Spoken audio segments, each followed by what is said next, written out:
अकेले रहने का आनंद लेना सीख लो, क्योंकि कोई भी हमेशा आपके साथ नहीं रहेगा। मतलबी लोगों को फोन से ही नहीं, जिंदगी से ही डिलीट कर दो।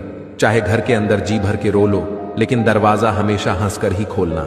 आज के समय में खुद को जरा संभाल कर चलाना, क्योंकि आजकल जगह जगह पर लोगों की सोच गिरी हुई पड़ी है। जब चुप रहने वाला इंसान चीखने लग जाए तो समझ जाना कि हद पार हो चुकी है।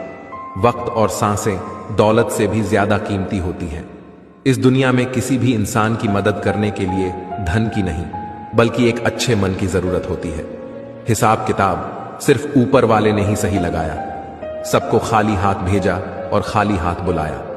इंसान सिर्फ उसी के लिए रोता है जिसे वो अपनी जिंदगी में सबसे खास जगह है देता है।